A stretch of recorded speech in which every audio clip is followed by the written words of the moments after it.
इस बीच और हम दोनों धनंजय बाबू हमारे साथ जुड़े हैं, वो भी पटना में भी यहाँ आज एक्चुअली देखा जाए तो। धनंजय जी, स्वागत है आपका। आवाज आ रही है आपको? धन्यवाद।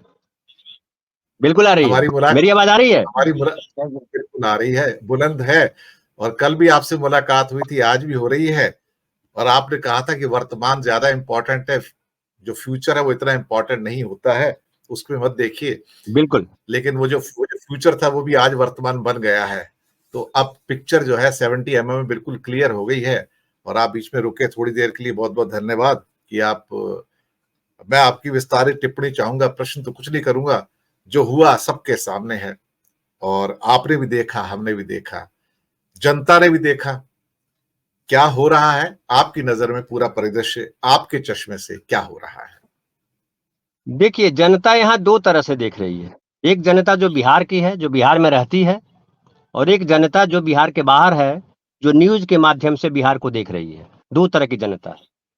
बिहार की जनता में भी दो तरह की जनता है। एक जनता है जो आरजेडी की समर्थक है, या एक जनता है जो बीजेपी के समर्थक है। दोनों जनता के हिसाब से नजरिया बदला हुआ है।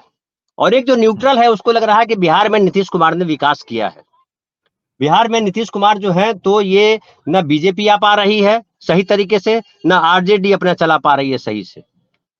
ये दोनों बात चल, एक तरफ सांप्रदायिकता की बात होती है, दूसरी तरफ कथित तौर पे जंगल राज की बात होती है। हालांकि ये जो घटनाक्रम हुआ है, उसमें मुझे तेजस्वी को लेकर के बड़ी हमदर्दी है कि तेजस्वी के साथ न्याय नहीं किया नीतीश कुमार जी ने। क्योंकि नीतीश कुमार जी के साथ तेजस्वी, गुरु धौम्य और आरुणि की कहानी हम लोगों ने पढ़ी है। तो आरुणि की तरह जो है तेजस्वी साथ में रहा, और आरुणि को गुरु धौम्य ने झटका दे दिया। ये बड़ा दुखद बात है। मैं इस बात से पीड़ित हूँ। नीतीश जी से हालांकि मेरी मुलाकात नहीं है, इसलिए नहीं तो मैं बताता, अगर सुनते मेरी बात, कि ये आपने पाप किया, ये पाप है। किसी जो है निष्पक्ष, या कहिए कि निष्कलंक, या कहिए कि जो है एकदम साफ हृदय वाले व्यक्ति, लड़के को, यूथ को आपने दूषित किया है, तो ये बहुत बड़ा पाप है। इससे बड़ा नरेंद्र मोदी जी को धोखा दे देना, कांग्रेस को धोखा दे देना, बीजेपी को धोखा दे देना, आरजेडी को, लालू जी को धोखा दे देना कोई पाप नहीं है, क्योंकि सब एक दूसरे को धोखा दे चुके हैं। जैसे नीतीश कुमार जो गए थे बीजेपी को छोड़ करके, उसके पीछे बड़ी वजह ये थी कि नीतीश कुमार राष्ट्रीय राजनीति में अपने लिए बढ़िया प्लेटफॉर्म चाह रहे थे, बढ़िया स्पेस चाह रहे थे। और आप याद कीजिए कि जो इंडिया गठबंधन बना, उसमें नीतीश कुमार की कितनी बड़ी भूमिका थी। और वो भूमिका अपने आप नहीं ली थी, लालू प्रसाद जी, सोनिया गांधी सब मिले थे, और उसके बाद ये तय हुआ था कि आप कीजिए। और पटना में, आपको याद होगा, पटना में पहली जो बैठक हुई थी, वो पटना में ही हुई थी। वो नीतीश कुमार जी के खर्चे पे हुई थी। और वो तमाम चीजों में सारी चीजें हो गई। राहुल गांधी दूल्हा भी बना दिए गए थे। संजीव भाई को याद होगा, आपको भी याद होगा, अनिल भाई साहब को भी याद होगा कि वो दूल्हा बनाए गए थे कि आप शादी कीजिए, हम लोग बाराती में आएंगे। वो प्रहसन था वहां पे। लेकिन संजीव भाई ने और हम सब लोगों ने कहा था कि इसका एक अलग अर्थ है कि इंडिया गठबंधन के आप लीड कीजिए, हम लोग बाराती बन के आपके साथ चलेंगे। लेकिन जो कन्वेनर का जो पद था, वो आखिर तक डाइवर्ट होता रहा, टलता रहा। फिर देखिए कि क्या आया कि ममता बनर्जी कहती हैं कि अध्यक्ष बनाया जाए खड़गे साहब को, और उसको तुरंत सेकंड करते हैं ये केजरीवाल। अब बताइए, इंडिया गठबंधन को बनाने में ममता बनर्जी कहाँ थी? ममता बनर्जी कौन होती है अध्यक्ष तय करने वाली? और सेकंड करने वाले केजरीवाल कौन होते हैं? केजरीवाल तो कांग्रेस के खिलाफ हर जगह लड़ रहे थे।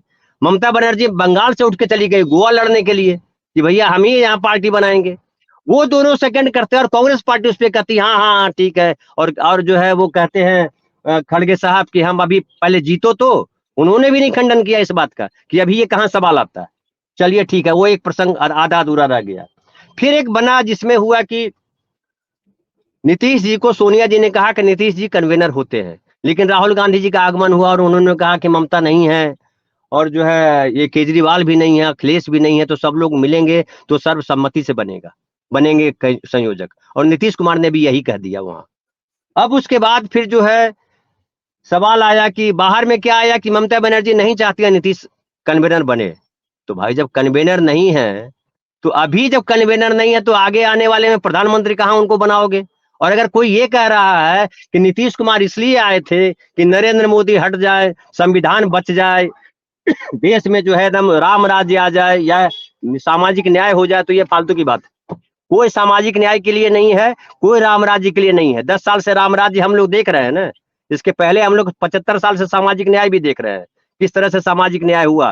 तो ये सारे मुद्दे की बात हम सब पत्रकार करते हैं, अच्छी बात है, लेकिन नेता लोग मुद्दे की बात कम करते हैं, कुर्सी की बात ज्यादा करते हैं।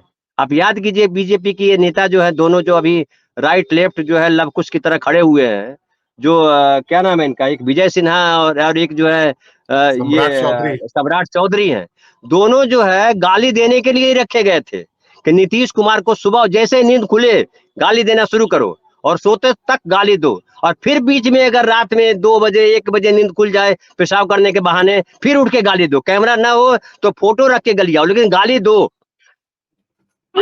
और इवन साफा बांध लिया था सम्राट चौधरी ने कि जो है ये तभी हटेगा जब नीतीश कुमार को गद्दी से उतारेंगे। ये लीजिए, गद्दी से उतार दिया उन्होंने।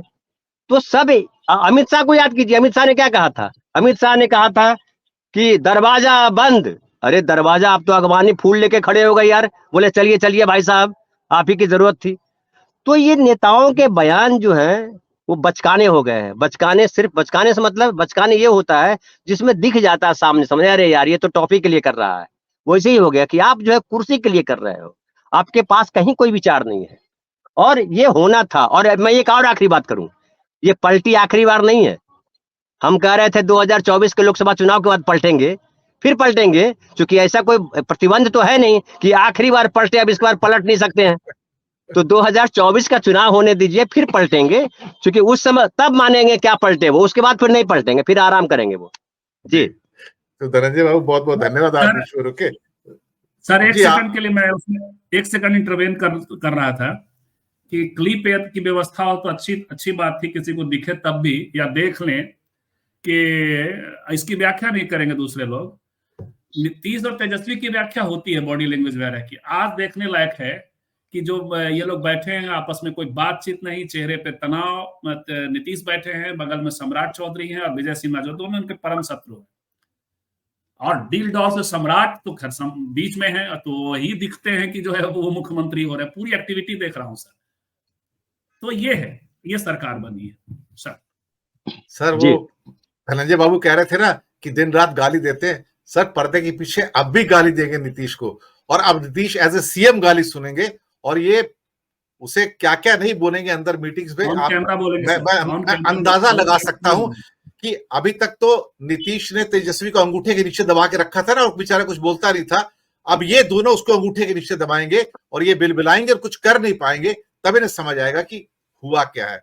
वैसे पलटी मार तो सारे ही हैं, अमित शाह भी पलटी मारे, सम्राट चौधरी पलटी मारे, विजय सिन्हा पलटी मारे, और हाँ नीतीश बाबू तो मल्टीपल टाइम्स पलटी मारे। उसमें क्या कहा जाएगा?